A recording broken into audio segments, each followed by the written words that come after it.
Bonjour à toutes, bonjour à tous, bienvenue à cette chronique cinéma qui bien évidemment vous fait sortir et aller au cinéma. Cette semaine, 3 films ont retenu notre attention, les attentions effectivement des producteurs d'RCF et qui ont choisi pour vous 3 films, dont un film que nous attendions depuis très longtemps, dont notamment Thierry, qui à mon avis va aller au cinéma depuis au moins 15 ans, va aller voir ce film-là, on en parlera en fin de chronique, mais pour l'heure, j'ai choisi le premier film, Vacances forcées.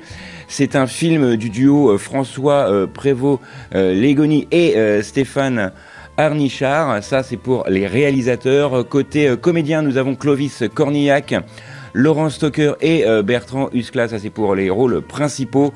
Alors l'histoire va démarrer lorsqu'une agence de location va complètement se planter dans la location justement d'une villa, et 3 groupes très différents vont se retrouver dans une villa au bord de mer, une famille d'ouvrières de banlieue menée par notamment Clovis Cornillac, un couple de dentistes versaillais et un éditeur parisien un peu snob accompagné d'une influenceuse. Tout ce petit monde complètement différent va se retrouver malgré eux dans cette villa. Le choc de culture bien évidemment est immédiat, les habitudes divergent, les tensions montent rapidement et au fil de la semaine, eh bien, les caractères vont réellement se révéler, et là c'est là où le film prend tout son sens. Porté par un casting savoureux, donc je vous l'ai dit, Clovis Cornillac, Horatica, Bertrand Huskla, Pauline Clément, Laurent Stocker, etc. La comédie réussit à dépasser les clichés sociaux pour montrer avec chaleur, humour, comment les vacances imprévues peuvent se transformer en aventures humaines et sincères. C'est un film que je vous conseille, ça s'intitule Vacances forcées. Vacances forcées, c'est 100 minutes de quiproquo, 100 minutes de petits miracles, de partage, une comédie légère mais humaniste, idéale pour l'été, et ce film bien évidemment sort ce mercredi. Autre sortie cette semaine avec le film Différente. Alors ça, c'est un film que je vous engage toutes et tous à voir. C'est un film porté par Lola Doyon, c'est la réalisatrice. C'est avec Jenny Bette, Thibaut Évrard et Mireille Perrier. Ça, c'est pour les rôles dans ce film. Le film va suivre Katia, une documentaliste de 35 ans, interprétée par Jenny Bette justement, dont les relations sentimentales et amicales sont plutôt chaotiques alors qu'elle participe à un nouveau reportage. Elle va commencer à s'interroger sur ce qui la rend, entre guillemets, différente, et progressivement, elle explore les thématiques de l'autisme féminin en France, jusqu'à se poser les bonnes questions auprès d'une vraie experte. Plusieurs démarches vont bouleverser sa vie professionnelle et son identité. Alors ce film a été tourné dans les environs de Nantes, bien évidemment, et mêlant romance et drame psychologique. Dans cette distribution assez exceptionnelle, on retrouve un ton juste, délicat, un film avec une initiative nous invitant à repenser la notion de la normalité en mettant en lumière les défis du surdiagnostic des autistes féminines et le manque d'accompagnement. Ce film est vraiment un film bouleversant. Je vous en rappelle le titre, Différente, et le film est porté par la réalisatrice Lola Doyon. Autre sélection, et là on en vient au cœur de la chronique, puisque c'est un film que nous attendions toutes et tous depuis très longtemps, donc notamment notre ami Thierry et moi-même. Le film s'intitule Dragon, il est réalisé par Dan Deblois. Alors, le film est un très grand rendez-vous pour le cinéma du mois de juin. Dragon en version prise de vue réelle, c'est une adaptation du film d'animation du même réalisateur. Il arrive en salle ce mercredi 11 juin. Alors, le réalisateur est déjà à l'origine de la trilogie animée avec succès.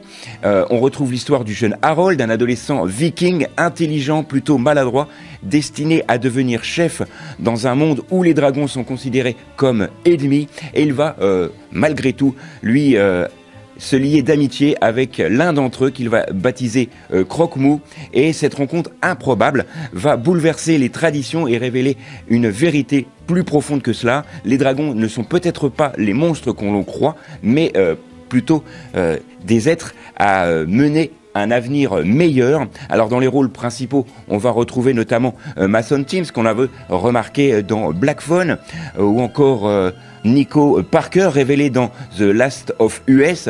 Donc vraiment des très grands comédiens qui vont incarner les personnages de ce dessin animé. Techniquement, le film vraiment impressionne par son mélange d'effets spéciaux numériques et de marionnettes, offrant des dragons hyper réalistes sans jamais trahir l'esthétique des films originaux. Et ça, c'est vraiment un point fort.